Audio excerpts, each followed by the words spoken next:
Well, good afternoon, everybody. Happy Friday. Welcome to March 1. Here we are, here we go into March Madness. We're so glad that you have joined us for Music at Davis. We are featuring the wonderful Keith Waymire, countertenor, and his equally wonderful accompanist, Gail Hintz. You can read about them in your programs. This was a special invitation that worked out, everyone's schedules worked out, and we're so thrilled that they're here. In terms of upcoming events, we have Andrew Brewis, our wonderful British composer and musician, joining us Sunday for Hymn Sing in the chapel, and then Thursday at 7:30 in Wanamaker Hall, and for an evening of inspirational songs. So we hope you'll join us for these upcoming events.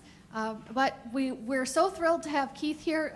We'll have a little bit of Q&A at the end about how does one discover that one can sing in the countertenor range, and we're so glad that you're here. So please help me in welcoming Keith and Gail to the stage.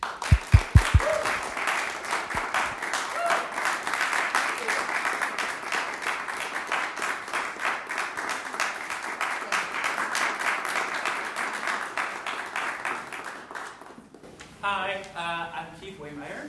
This is Gail Hintz. You may have seen me around campus for here to there. I'm actually your piano technician. So I do a smattering of both. This first piece is from Britten's A Midsummer Night's Dream. It's the role of Oberon. He's the king of the fairies. And from the top of the opera, he's been in a huge argument with his wife, Titania. And so they have been arguing so much that the seasons are changed. Nobody knows up from down, if it's fall or spring or anything like that. And it's all over the, Oberon wants a little changeling boy that Titania has claimed, but he wants the changeling boy for his henchman. And in this aria, he has sent his, number one, his little toady, Puck, off to fetch a flower that will enable him to dupe or kind of drug Titania into falling in love with the first thing that she sees, so that he can kind of go steal the boy. But so in this aria, Puck is returning with the flower, and he's kind of unveiling his master plan.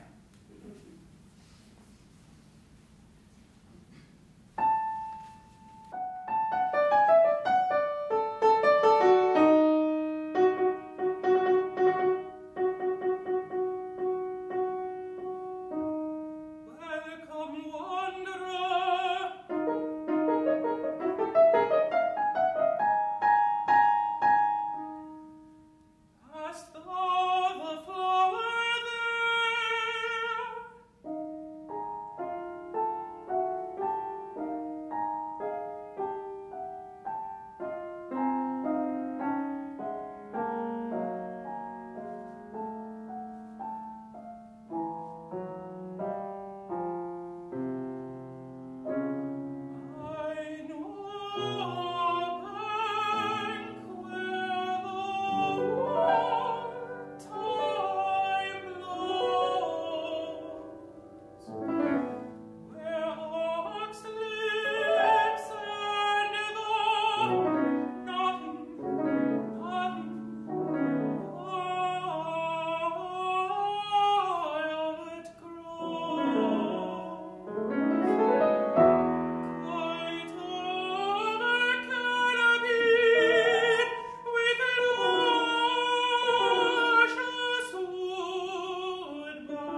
This with stuff that you'll hear countertenors do more often at the beginning and at the end. This set of Berlioz is huge. It's orchestrated, and there's like one other countertenor that recorded it, but other than that, it's usually for mezzo, and it was originally written for for contralto and stuff. So I thought I would give you a taste of kind of what we actually have to do on stage a lot, which is about 1 million notes per bar. And you get to say about 5 words of text 700 different ways, and really mean it, you know. And then when you come back, you get to ornament it and sort of say it the same way but different. And sometimes it's like improvisatory, and sometimes it's all completely planned out. I'm usually a mixture of both. So yeah, we're just going to do the A section of this piece because it's so far removed from like what I've just done vocally that it's a little jarring to have to jump into some coloratura. But here we are. We're going to give it a go. All right. This is Furibondo Spira il Vento from Handel's Partenope.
Thank you for that treat. So, Q&A, we need about 2 hours, right? Because we have, like historical questions, stylistic questions, role casting questions and technical questions. Yeah. But we'll try to sum it up quickly. So historically, would you like to give a little background as to when countertenor singing was popular, when it fell out? Yeah. Who else sings the repertoire that you sing, and why it came back? So the countertenor voice type, this last aria, for example, was written by Handel back in the Baroque period. In that time in Italy, they used castrati, which you can look it up. Essentially, they were the superstars of the operatic day in that time. They sang all the main roles. I mean, it was really before like what is now an operatic tenor came to be the forefront, or like the heroic voice. So in that context, there really wasn't a countertenor in opera at that point in time, but there was in church music. So like Bach's music and things in England. It was very, traditional church choir music, because at that point in time, women weren't allowed to sing in church or on stage, really. Not until the very end of the Baroque. So once Handel stopped writing all these operas because they sort of were looked down on as immoral, and he started doing all these oratorios, which were just operas by another name. That voice type, the castrati, that stopped happening. So we didn't really have countertenors. We had the tenors that came through. And so for a period of like 300 years or so, we didn't have anything written for countertenor. They just kind of sang in church music. And then things started coming back with Benjamin Britten. And so all the repertoire that I sing is like from the Baroque period and before, or really new. And there's like that 300 years tiny gap. So. Thank you. And during those 300 years, who would sing those roles then? So they kind of fell away. Opera changed into other venues. We had, the classical period, Mozart and things. So like Mozart had a couple of countertenor roles, and then it, again, also started kind of going away. And so it fell to the standard soprano, all of the different types of soprano and mezzos and tenors and basses. Did I answer that question? I think so, but also, didn't we have mezzos singing some of your roles? So, so like two things happened. This kind of happened when Mendelssohn sort of rediscovered Bach. And so when that happened, they started doing all of this music again. And so then it became mezzos. Everybody could sing in the choruses and the churches and the stage by then. And so once there was like this resurgence of, we're skipping way ahead from Mendelssohn to like the 80s. But 1980s. Yeah, so like, yes, the 1980s, to be clear. In the 1980s, they started doing these Handel operas again. There was like this rebirth of the Baroque music. Everybody's like, this music's amazing. Wow, how cool. And so the roles that I typically did were, two things happened. Because there weren't very many countertenors, especially in America, because there's no church choir tradition here like there is over in London. So baritones did it, and mezzos did these roles. So you have a lot of pants roles, that the mezzos all played. Awesome, thank you. Gail, what's your experience with countertenors? How is it different? Well, my experience is really with Keith, because other than that, I've heard other countertenors, but I haven't worked with them. Yeah, but it's pretty amazing to work with a voice like this, and, because there's power. There's such power in his instrument, yet at the same time he can do these floaty, soft, high things that are stunning. So, that's ridiculous. Awesome. I know. So, technical question for you, and definitely we will get to audience questions. But I want to ask you, if you were not singing countertenor, what would you be singing? I would be a tenor. I was a tenor up until about 7 years ago. Yeah. And so you made a conscious choice to develop this part of your voice. Yeah, I mean, do you want the story of like what want the happened?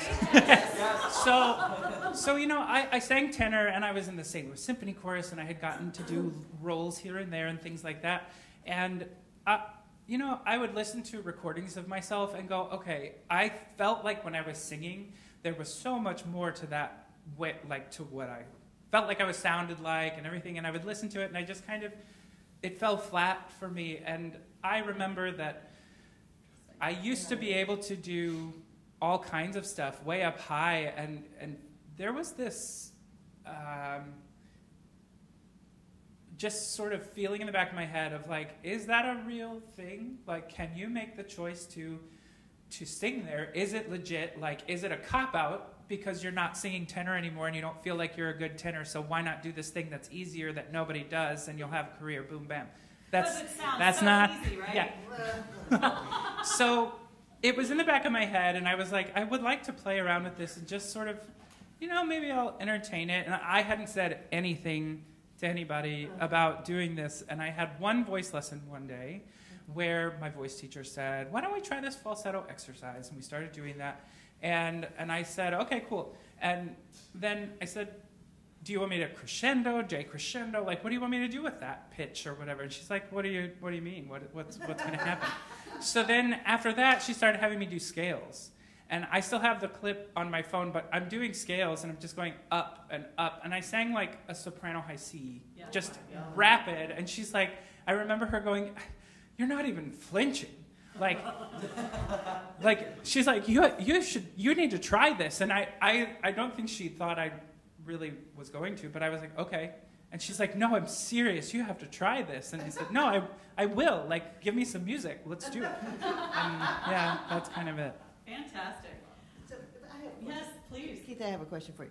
So would you say that countertenor range sits an octave or an octave and a half above a tenor? I mean, how do you... Yeah, what's the range? How do you... Have you thought about that? Yeah, a bit. Okay. Yeah. Please answer. There's, it's kind of like every other thing. It's just because there's not a lot of countertenors, at least there weren't, they're not classified by different voice types.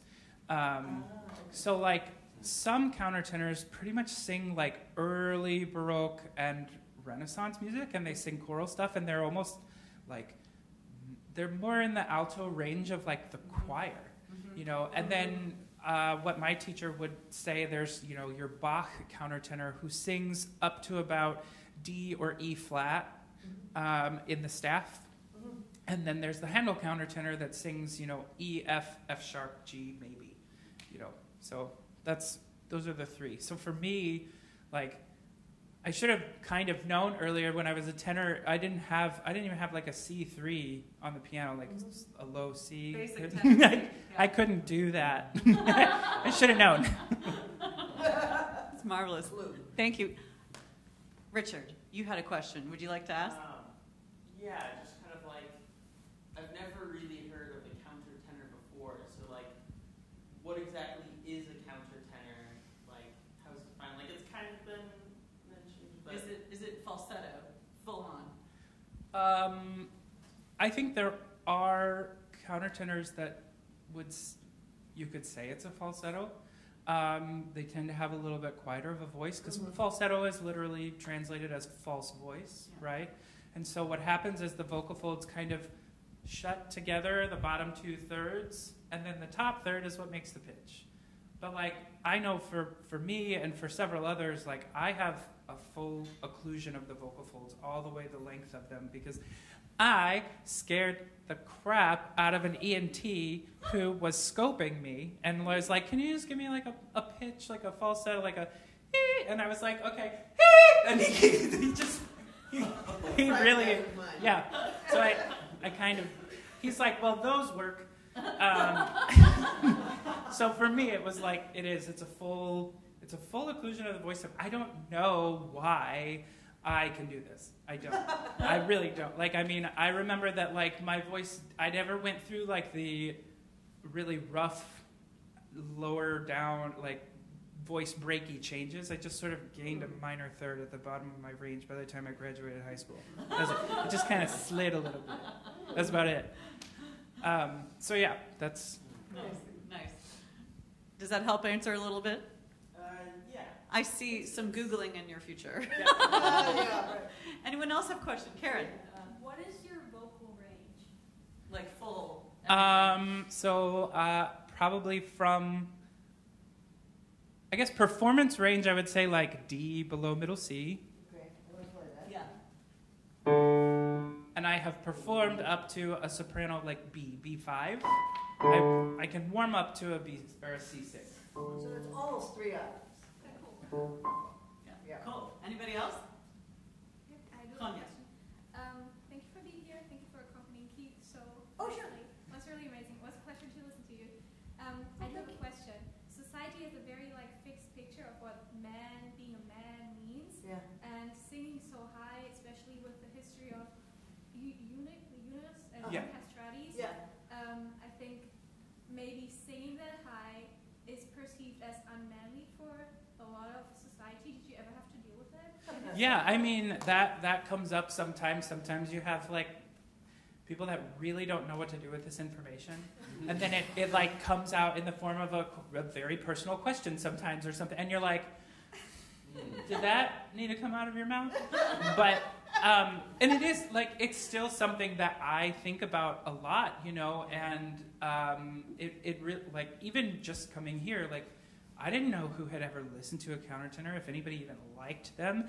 I'm just kind of this 6'4" giant dude in front of you that can all of a sudden sing in the mezzo-soprano range, and you're just like, the math doesn't math, right? Like, it's not, some ain't right, right? Like, It's fantastically right. It is. It's glorious. I mean, sitting back there, honestly, I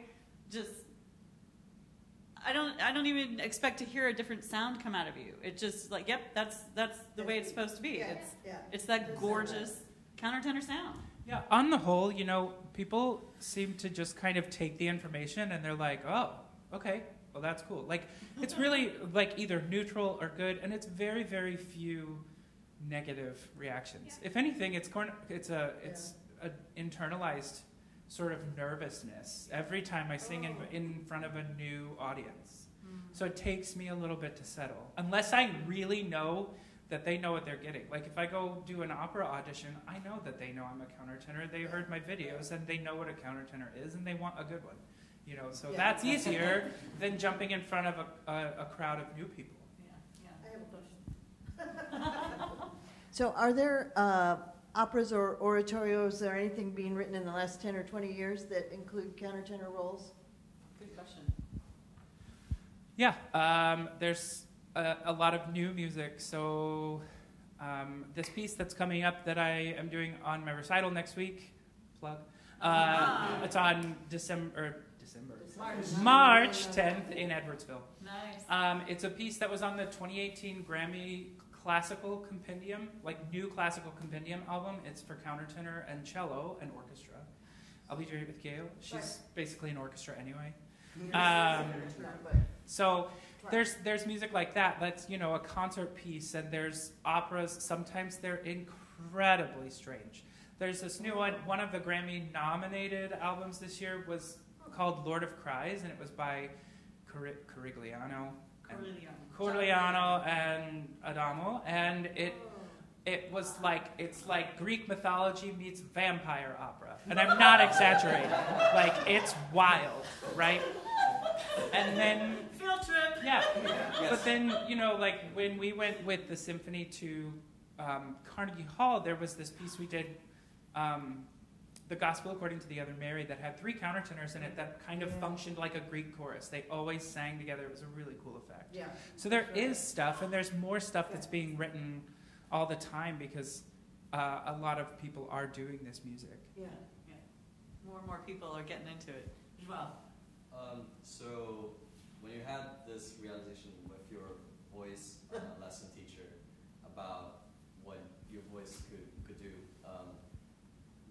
going and practicing after that, how did you, because you mentioned how at one point you were like, am I being delusional about trying this, or am I trying to expand my limits? And so like, how after starting to try and maneuver yourself over this did you know that you were expanding your limits and not actually just trying things that are out of your it's such an intangible answer. So like for me, it was something that I felt. I felt at home in the voice type. There were things that I could do in this voice type, like going in through the middle of the voice and down into the basement, and it was so much easier to transition than it was as a tenor. And I had so much issue where people kind of said they call it the break, which is that's a whole other discussion.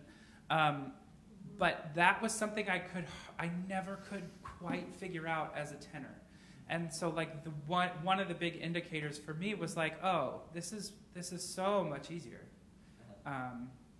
It solved problems. Yeah, it really did. It was like, oh, that doesn't exist when I just do this thing. Yeah. Do you know of any baritones or basses who can facilitate the countertenor repertoire? Yeah, most countertenors were baritones beforehand. There's only a few people that were probably tenors beforehand. Me, David Daniels, there's a couple of others, I think maybe. Some, actually. One of the biggest names out there right now, Arya Nussbaum Cohen, wonderful countertenor. I don't think he ever explored another voice type. He went to Princeton. He studied as a countertenor at Princeton, and he's out there singing all this stuff. Like he never went through that, you know. So it's more and more common. That's fascinating. Rose, your hand went up. Do we need to call time?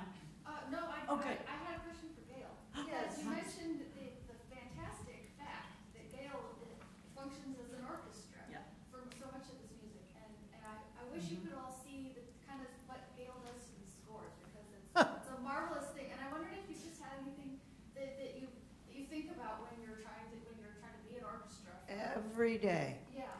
Every day. I was just struggling with a couple passages this morning when Keith and I were warming up here. Are there pianists in the room? Well, I know you're, yes. Okay, good. So if you end up accompanying somebody and playing what is orchestral repertoire, you have to constantly be assessing what can I play effectively on the piano that will create the impression of the orchestra. Oh, I could talk about this for like 2 hours. But anyway, you just start to like listen to the orchestra and figure out what sound, what needs to be brought out on the piano keyboard. And you can try to play things in such a way that they sound like the right instruments, like fast string writing is a certain feeling, and a slow like clarinet melody would have a different touch and a different feeling on the piano. So you try to use your imagination to hear what you want to make the music sound like.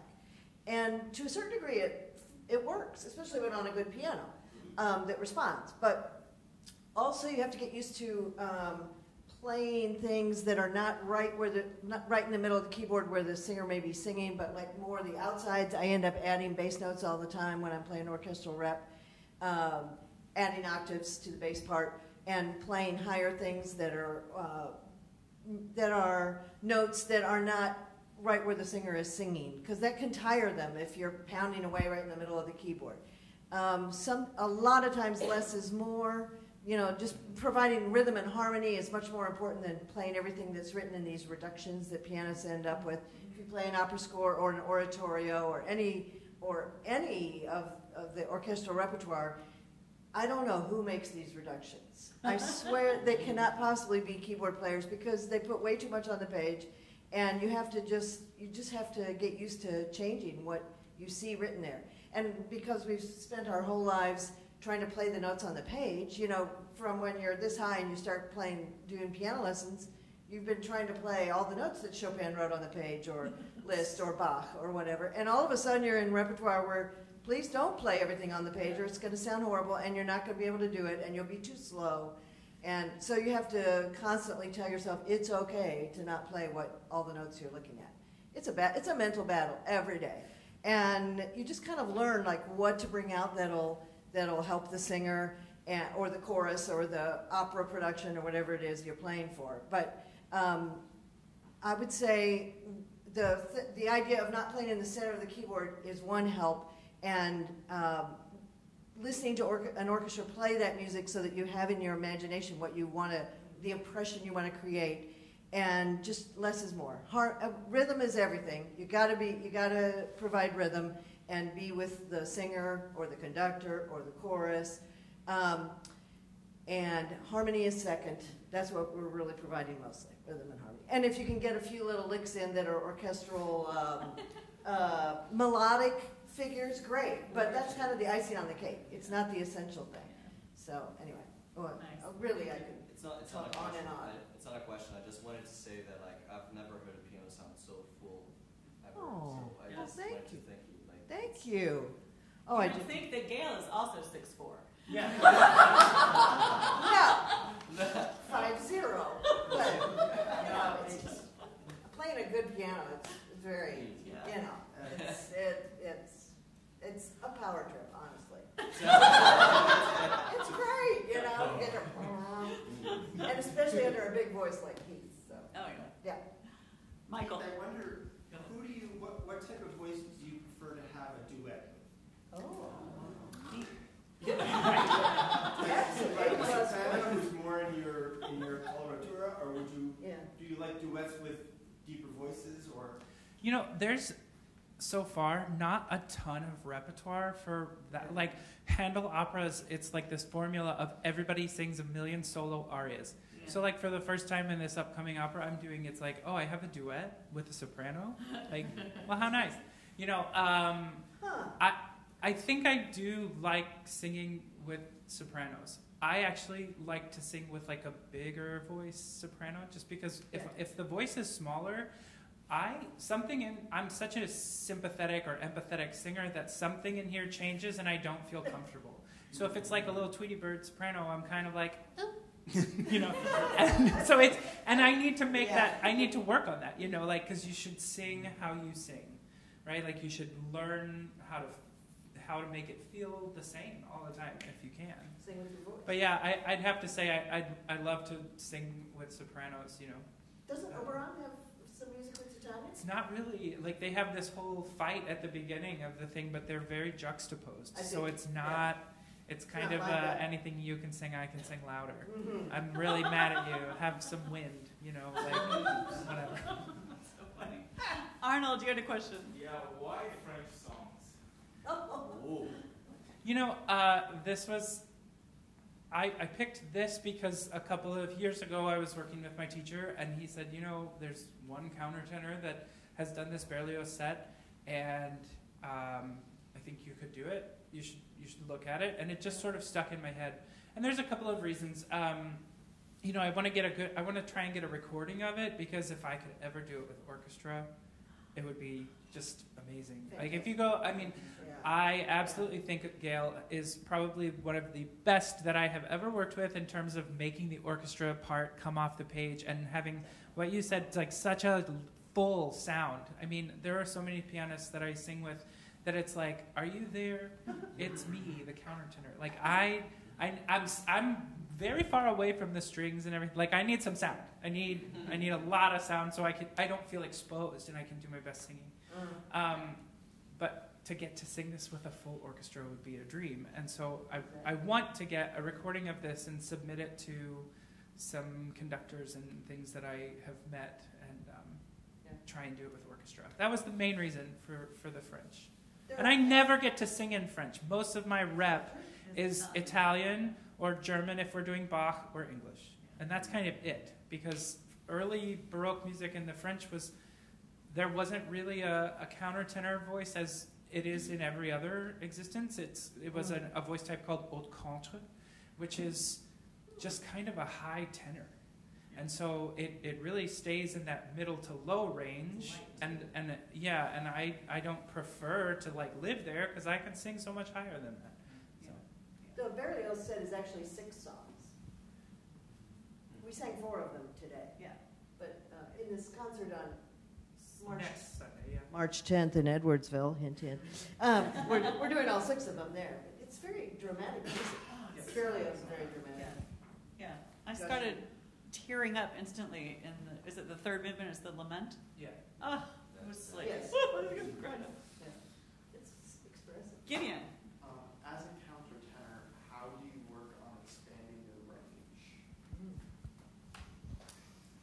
Slowly.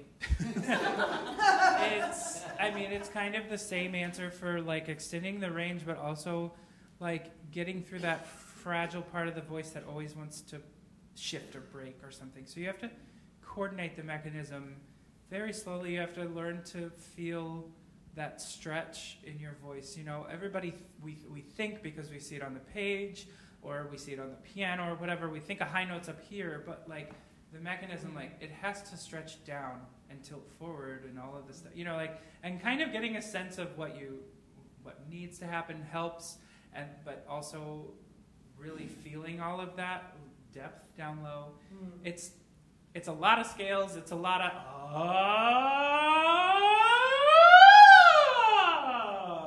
in fact, just all of that. A lot of scales. It's basically that's kind of my thing. Scales and sirens. Scales and sirens. Keep it as connected as possible. Well, anybody else before we wrap up? Konya. I have one more question for Gail. Yes. Does it ever happen that Keith, for example, picks a piece and you're like, oh my goodness, why? Like, Why? because you have to play, or did that happen maybe in your career? Maybe you're at the point where Lots you're of like, I times. can make it work, but Yeah. Yes, that oh my happens. goodness, why As did you do that? Why if- did this me? If you're an accompanist, you end up playing music that somebody else chooses Yeah, all the time. that's fine. All the time. Yeah, so, you just have to try and find something in it you like. If it's something you kind of don't really like, if you work on it for a while, usually you can find something you like about it. And frankly, if you want to make a living as an accompanist, you better figure out how you can play stuff that they pick, you know, or a conductor picks or an opera director picks for an opera company. And if you're playing, you just have to figure out how to do it. And so sometimes I just say in my head, you know, I don't have to totally like it. I don't even have to really totally understand the music if it's very complicated, very modern or weird or something. I don't have to really figure it out. I just have to like deliver, you know, execute it. And usually you do kind of come to like something eventually. But I also try, one other tip for our pianists in the room, I also try to find stuff that I like to play that I can play on my own with, you know, so that I do get to do things that I pick once in a while. Well, and we're excited because you're going to be back at the end of this month when Edgar Miguel Abreu, who is a tenor and our guest voice instructor for several of you again this semester, he's coming up from Miami and is going to perform, give you a master class first of all, and then perform, and Gail will come for that as well.